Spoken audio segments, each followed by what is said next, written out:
Today at Pexon we had an Azure training day together with Tiago Costa, who is an international speaker, trainer and author for Microsoft Azure. We decided to do a quick interview afterwards, and in the following we will discuss the differences between AWS, Azure and GCP. He will talk about the future of cloud computing. Will most companies adopt a single cloud or a multi-cloud hybrid cloud strategy? Where will applications run in the future? Will they continue to run mostly on VMs, or will the shift to Kubernetes and serverless architectures continue? And in the end he will give some beginner tips, like if you want to get started with Azure, what are some good resources to get started learning for free. Hi, this is Paul from Pexon Consulting. Today with us is Tiago Costa. He's a Microsoft keynote speaker in the area of Azure. He also does some trainings and certifications for Microsoft. And Tiago, maybe you can introduce yourself. Hi, everyone. Yes, my name is Tiago. I work as a cloud architect and advisor for the Microsoft Cloud. I mainly help companies moving workloads from on-prem to the cloud and also creating cloud-native workloads. And it's a pleasure to be here today, Paul, with you. Cool. Thanks for joining us. I have some questions regarding cloud, and I would be interested in your opinion. Maybe we can start. What we get asked a lot is, what is the main difference between AWS, Azure and Google Cloud, and where do you see the future? Which will be the biggest player and how will the market develop? Okay, so I have a very strong opinion about why should we know what is the biggest player, because what I want is a cloud that can help my customer to fulfill their needs. And if that's the number 1, 2, or 3, I really, to be totally honest, I don't really, it's a very, very, very important question. But, well, clearly today, AWS is the bigger one, being Azure the second. And they are a very strong first and a strong second, with a third very far away, GCP. I think both of them have their very, very cool strong points. AWS has a strong point of being the first. They have a very, very strong positioning in the startup world, that some of those startups are not small anymore today. They are very, very big players today. And we all know when we have trouble with AWS and we lose Netflix, everyone starts to panic, right? And so we don't want that. And we see only Netflix, the size of Netflix, what should have on AWS. But yeah, all of them, they have their own strong points. I feel that AWS is very strong when it comes to infrastructure as a service and working with these kind of customers. Then we have Microsoft with Azure. Microsoft has a very, very strong positioning in the enterprise-based customers, right? They already have Microsoft customers. They are Microsoft customers for years and years. Microsoft has a huge positioning in countries where they have their own offices. They already have very large teams there, proper support, all of that. And, well, when companies, they say, oh, let's go for AWS, there's still a little bit like some countries is like, oh, they have like a small office here, and they feel a little bit, those enterprise customers, to go to AWS or to GCP. Well, GCP is like an awesome cloud too. I have to confess, they have very, very strong positioning in the Kubernetes world. They have a very strong positioning on the AI stuff, and they're pretty good. But in the rest, well, they are still not that strong, to be honest. And I say still because I really believe that they will get there, okay? They have the power of Google behind, and Google can burn some money to make stuff happen. So yeah, they will be very, very good, as is AWS today or Azure. Talking about what is going to be the first one, I really believe Azure will make it. And you see the contracts that Azure has done lately with the US government. Only that contract is like huge. So I really, really believe they will make it. Not sure when, to be honest. Not sure next year, not sure. I'm sure not 2023, but maybe after that they will get there. The rate that I see customers adopting, and enterprise customers, that they were not yet there, and the rate that I see them adopting Azure, it's like something that I never saw, and I never crossed my mind, to be totally honest with you. Okay, cool. And where do you see the future of cloud? Is it like a multi-cloud, so the clients will say, hey, we want to avoid the vendor lock-in, we will go to AWS Azure and also keep something on-prem? Or do you see that one cloud, you will just go there with everything to have all the synergies and to be very efficient with your capital and like you're streamlining your IT? Yeah, I'll say all that approaches, they have advantage and disadvantage. And like you said, and very well, if I only go to one cloud vendor, yes, I can streamline the knowledge of my team. It's just on that cloud vendor, and it's going to be easier on that end. But I really don't believe that's the answer. I think the answer, it will be for big enterprises, it will be an hybrid cloud, multi-cloud world, a multi-cloud hybrid world, to be honest. With probably, I'm not seeing a lot of companies like using like 4 or 5 clouds, okay? But 2, maybe 3 clouds where they are the strongest, where this project makes more sense there than on the other cloud. Yes, I see that. And I see also flourishing tools like for example, Terraform, that the knowledge that I get there, I can then use that knowledge for Azure and AWS. So I see those kinds of multi-cloud tools also flourish a lot. And talking about the on-prem stuff, I truly believe that not everything today you should move to the cloud. And saying for a person that earns their money on the cloud, I don't have any problem in saying this. There are workloads that, for many, many reasons, companies, they still want to take them and take care of them on-prem. So there's still space for that for at least the next years. I'm not going on record here to say some stuff that some people then 5 years later see, and they can laugh about me. like Bill Gates have some very cool keywords saying that, a computer with 64 gigabytes is more than enough for everyone, right? And today we know that's not the case. But no, I really believe that multi-cloud with some stuff on-prem, it's going to be the answer for the next few years. Yes. It also seems like the big cloud providers are adopting this. I think AWS fighted this long time, but now it also has introduced the AWS Outpost to actually run the AWS software in your data center. I think Azure has a similar product, like I think it's Azure Stack. What do you think of that? Have you used it? What's your experience? Oh, yes. Azure Stack is great. I used to have one Azure Stack here, right next to me in my office. But unfortunately, UPS picked it up 2 weeks ago. But no, look, Microsoft has been doing hybrid almost since day one, with some products, and then later on, all that knowledge and all the mistakes that they have, they created basically Azure Stack. The connections that you can have with Azure Stack, with Azure, it's astonishing. It's really, really cool. It's an awesome product, and they also have other product that's more what Outpost does, which is called Azure Arc. Okay, so Azure Arc, it's also amazing. Managing servers that are on-prem through the Azure interface, having the key capabilities like Azure Automation and things like that on the hybrid world.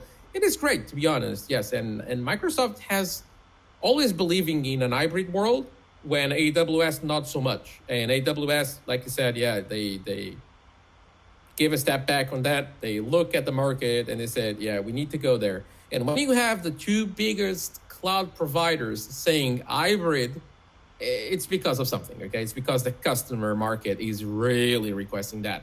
I'm not seeing Microsoft, I'm not seeing AWS moving to that just because they want to try out something. It's because the market is really requesting that. So yeah, that will be the future for sure. Okay, cool. What do you think about infrastructure as a service versus platform as a service? When I go to big customers, I still see it's mainly infrastructure as a service. You rarely see Azure functions, you rarely see Lambdas or anything in that direction. Do you think this will continue like that, or do you think in the future we will move more and more also to platform as a service, also for very big customers that have maybe a higher importance, or for them it's more important to have control over the hardware, which you kind of lose when you do platform as a service? Mm-hmm. So I think the main reason why customers are still not in platform as a service, that it's due to several factors. The first one is they don't know what exists. So it's a lack of awareness from customers. Sometimes I go to customers and I say, hey, we can do that very easily with a logic app or with an Azure function. And they're like, what an Azure, what function, Azure, no, Azure functions, I will show you.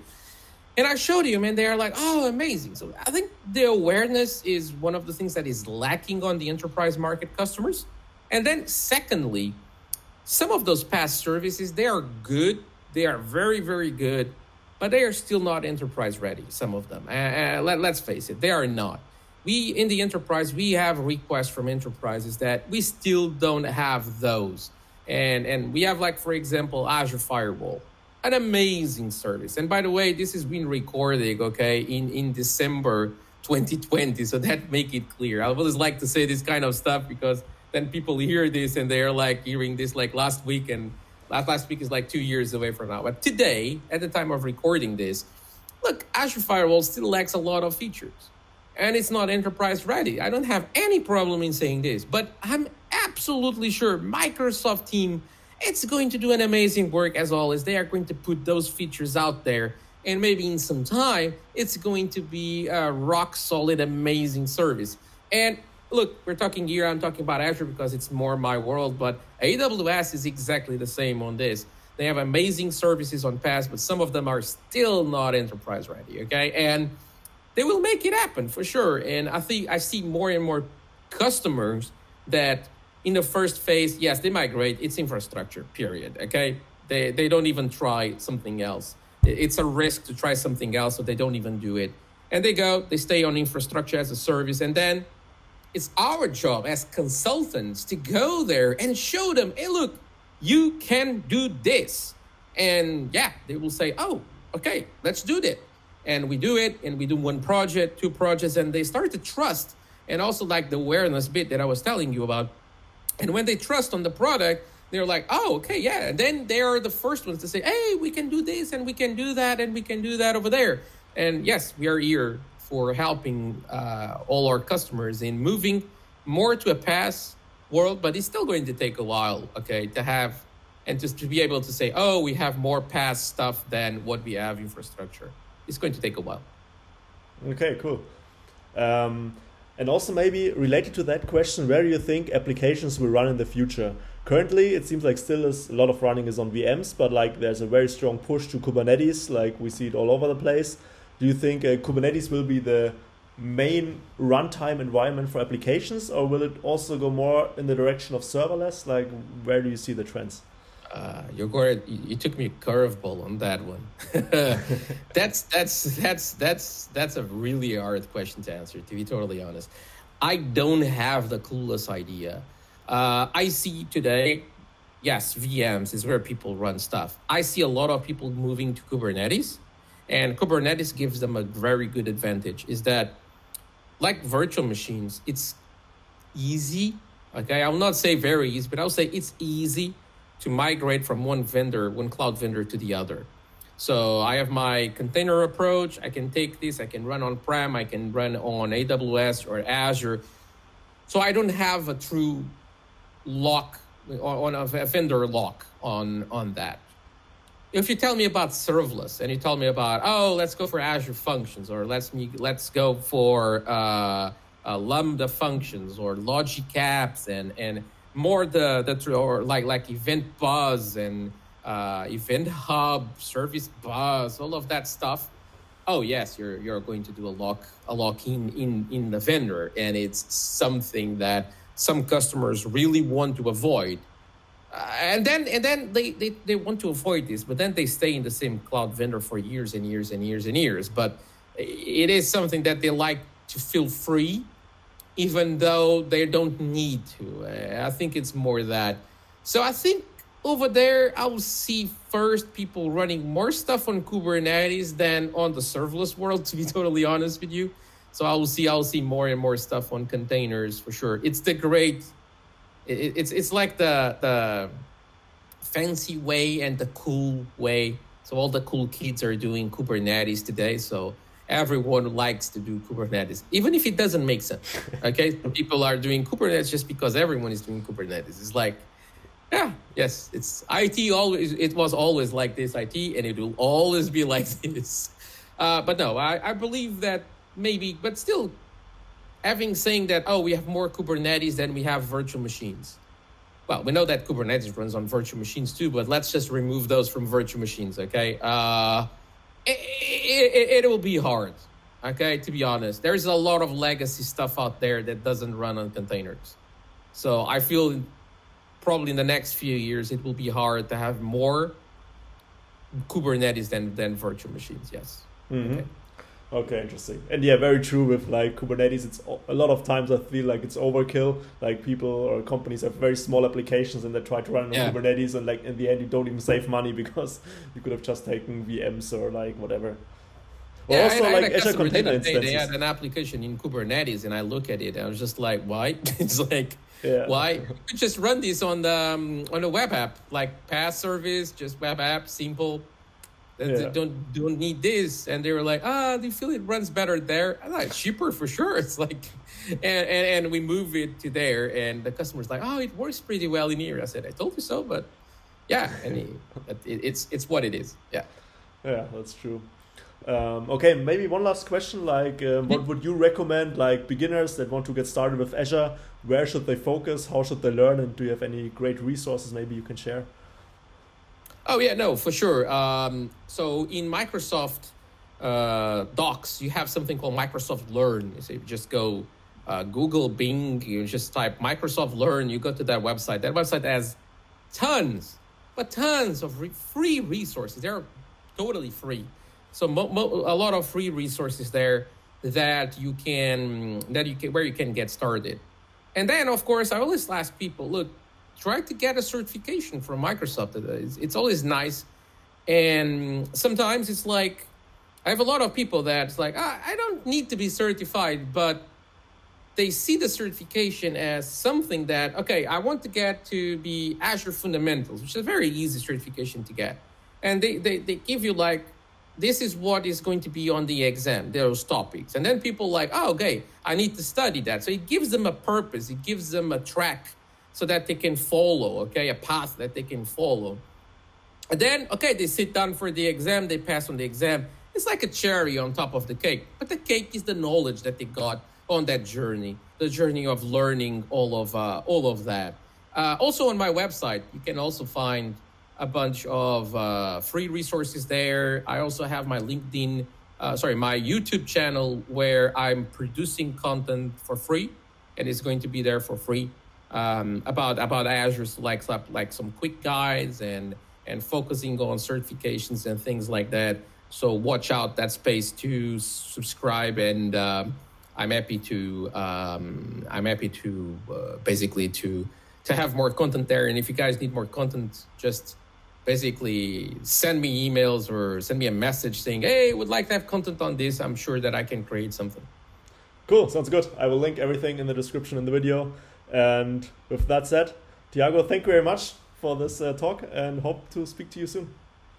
Okay, danke schön, Paul. You're welcome.